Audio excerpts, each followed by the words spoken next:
गोरी गर्भवती और काली बहू का छठ पर्व।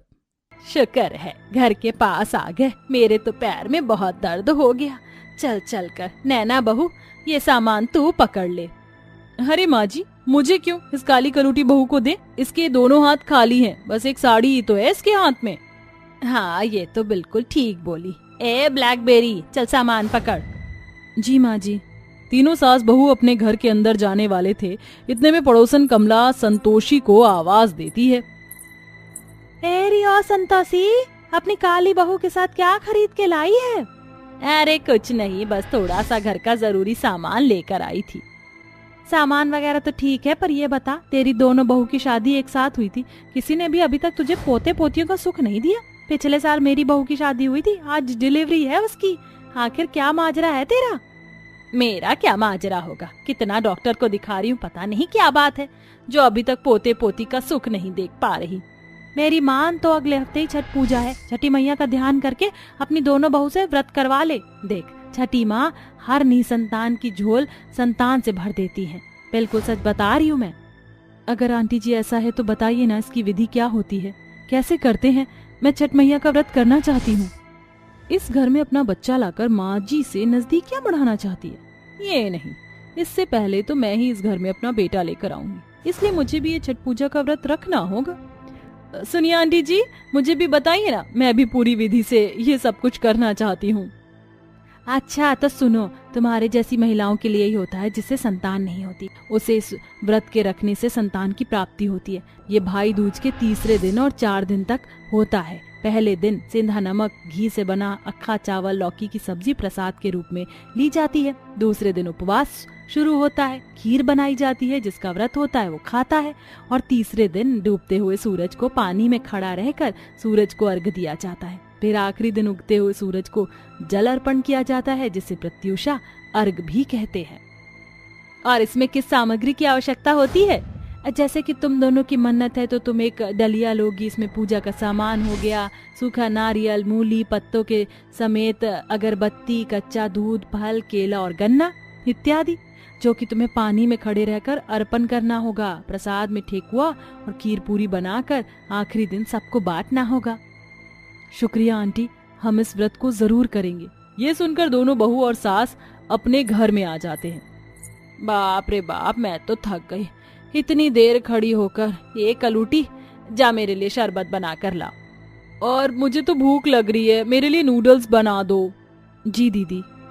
आप यह सोचकर हैरान होंगे कि सास और गोरी बहू आस्था के साथ ऐसा बर्ताव कर रहे हैं, और आस्था की आंखों से आंसू तक नहीं आ रहे थे, ना वह कोई उल्टा जवाब दे रही थी। दरअसल वो इसलिए क्योंकि शुरुआत से ही आस्था के साथ उसकी सास और जेठानी उसके कालेपन की वजह से उस पर अत्याचार कर रहे थे, जिस वजह से उसे अब इन तानों की आदत हो चुकी थी। 1 हफ्ता बीत जाता है, संतोषी अपनी गोरी बहू को महंगी साड़ी और पूजा का सारा सामान दिलाती है, जबकि काली बहू को पूछती तक नहीं है।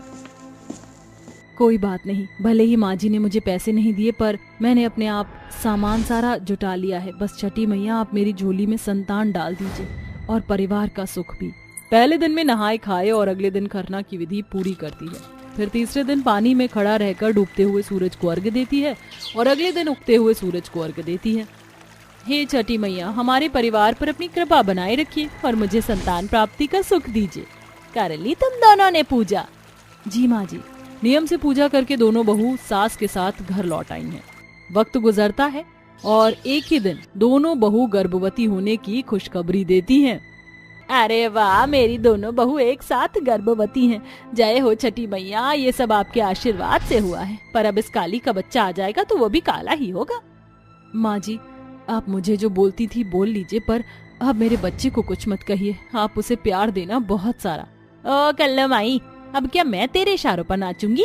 जा मेरी गोरी बहू के लिए केसर वाला दूध लेकर और मेवे भी डाल के ला।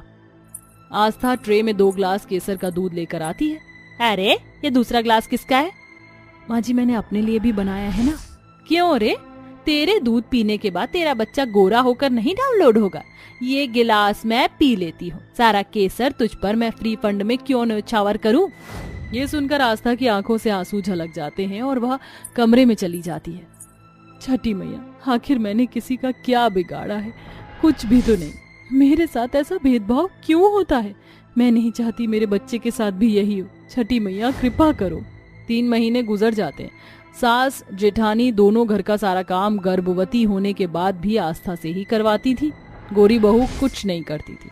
एक दिन रसोई में कमजोरी से आस्था बेहोश हो जाती है तो उसका पति विनोद उसे अस्पताल ले जाता है और जब वह वापस लौटता है, माँ एक खुशखबरी, आप 1 नहीं 2 नहीं 3 बच्चों की दादी बनने वाली हो। आस्था जुड़वा बच्चों को जन्म देने वाली है। अच्छा, मतलब इसके 2 काले कलूटे बच्चे आएंगे? बस माँ, मैं अपने बच्चे और आस्था के लिए ऐसे शब्द बिल्कुल नहीं सुनूंगा। इस देवरानी की तो डबल लॉटरी की टिकट लगी है, फिर भी माँ जी इससे खुश नहीं है।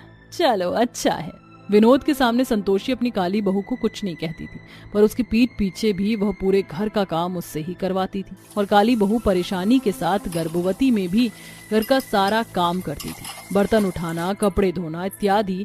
देखते ही देखते दोनों बहू का 9वां महीना लग जाता है और छठ पूजा भी आ जाती है। माँ जी, हमें इस बार भी छठ पूजा को बड़े श्रद्धा से करना होगा, क्योंकि छठ मैया ने हमारी गोद जो भर दी है। आप सामान दिलाने नहीं चलेंगे हम दोनों को? तो जैसी काली कलूटी बहू के लिए तो मैं कुछ नहीं करने वाली। मेरे बेटे को तूने अपने कब्जे में कर लिया है ना, उसी के पास जा। मैं अपनी नैना बहू को छठ का सामान दिलवाने जा रही हूँ। ऐसा कहकर संतोषी नैना को बाजार लेकर निकल जाती है और छठ पूजा का सारा सामान खरीद कर लाती है। अगले 2 दिन वह नहाए खाए खरना का नियम अच्छे से करती हैं। फिर छठ घाट पर जाने के लिए दोनों बहू तैयार हो जाती हैं। माँ जी, मैंने छठ पूजा की टोकरी में सारा सामान रख लिया है, अब चले?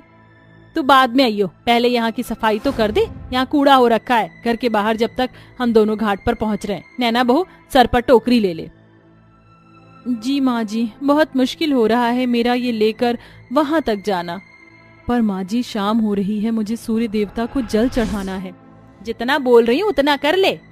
फिर दोनों सास बहू पूजा का सामान हाथ में लिए चल देते हैं। वहीं आस्था बड़ी मुश्किल से झाड़ू लगाने की कोशिश करती है। मुझे बहुत दर्द हो रहा है, ऊपर से कुछ खाया भी नहीं है।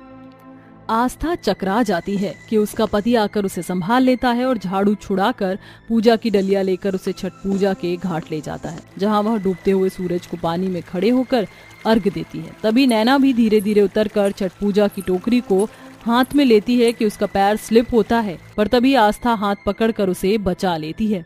दीदी, आप ठीक तो हैं? बच गई। आस्था, मेरा दिल बहुत घबरा रहा है।